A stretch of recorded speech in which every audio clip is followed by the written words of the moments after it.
thing is about hypertension is there isn't just one thing, and that's what makes it very confusing for people and very difficult for people to get a grip of, because there are so many things and they mount up in terms of what causes damage and what causes people to have hypertension. It kind of reaches a threshold and then it kind of tipping point, and then it goes over that. So what you've got here is you've got a lot of different kinds of symptoms going on. Things that are promoting the symptoms. So as we said earlier, it actually gets worse with age. So over 50 is a tipping point for hypertension. It's especially for women when we lose the estrogen and we go through the menopause. But you've also got people, as they get older, they tend to get hypertension quite naturally, simply because the arteries stiffen. They get increased blood pressure. They're more likely to collect what we call plaques and develop ruptures and tears in their arteries. So they get atherosclerosis, which is kind of that buildup of cholesterol and stuff on their arteries. As you get older, you just naturally do. You just eat a lot of the wrong things and do a lot of the wrong things. But that leads to clots and it leads to cardiovascular disease. Insomnia is another big one, which people are not necessarily aware of. Some people live with insomnia or sleep problems for decades and don't realize they're doing themselves any damage.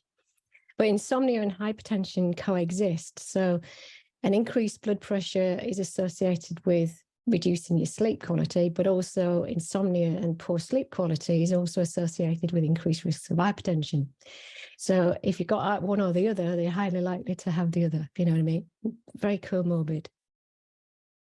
Salt's a big one, and I learned this big time.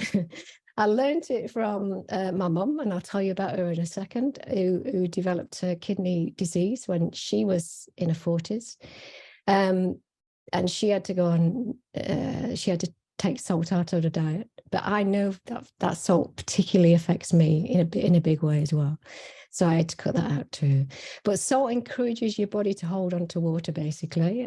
So the extra water in our blood from eating too much salt actually causes your pressure on your blood vessels. It raises your blood pressure.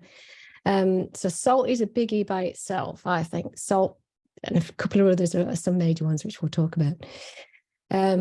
Because as humans, we're only supposed to have less than 1 gram of salt per day. But actually, most Western diets, we're all eating about 9 to 12 times what we should be eating, it's incredible because of the kind of food that we eat.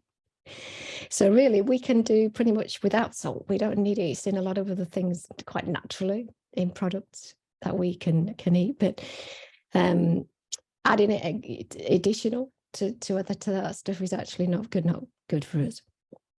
So even a single meal, get this, even a single meal with typical salt content can raise your blood pressure for the next 3 hours. And it takes 3 hours it raises your blood pressure, and then it takes time to drop again. And that's somebody who is dealing with just a very small amount of salt. So you can imagine what it's like if you're actually doing 9 or 12 times what you should be eating. Overweight is another one, overweight and obesity. So being overweight more than doubles your likelihood of developing high blood pressure. So you can see where a big nation now of people who are overweight or obese, I think it's about 67% in Australia. That's more than 2/3 of the population. Kids as young as 10 these days are developing the blueprint, I would say, for cardiovascular disease. And I reckon, I don't know for sure, I haven't seen the research on it, but I reckon if we were to take kids' blood pressures between 10 and 15 who are overweight or obese, I reckon they would be on the high side.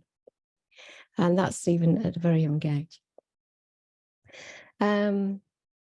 So our heart, I don't know, this is a great stat for you, but you may know this, but our heart pumps about 100,000 times a day. That's 35 trillion times every single year. It's a beautiful machine. It really is. A beautiful muscle.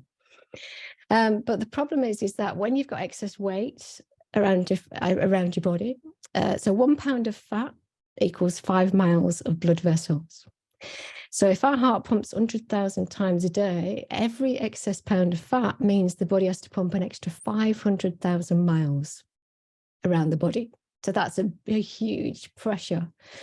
So that's the big reason why overweight is a major problem with hypertension. It builds the pressure. Heavy drinking is being found to be one of not a major culprit, and it depends again on your body mass, because the more body mass you have, the easier it is to tolerate alcohol. But if you are a heavy drinker, and that's classed as somebody who has 15 units a week if you're a man, or 8 if you're a woman, so it's not a lot actually. But alcohol can narrow your arteries, and that leads to raised blood pressure. High cholesterol is another one.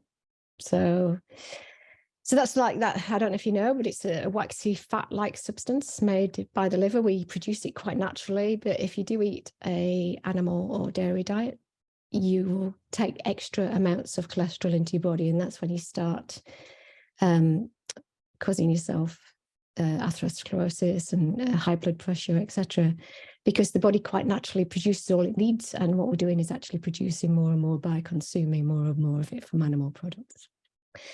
But that affects it's found in and around the blood vessels, on your arteries, artery walls, tissues. But it is good for us. You can't be without it. It is necessary. It's not like you shouldn't have cholesterol. You should. Because it builds tissues, hormones, vitamin D, and bile acids. So it builds some natural, good protective strategies in your body, which you need in order to function well.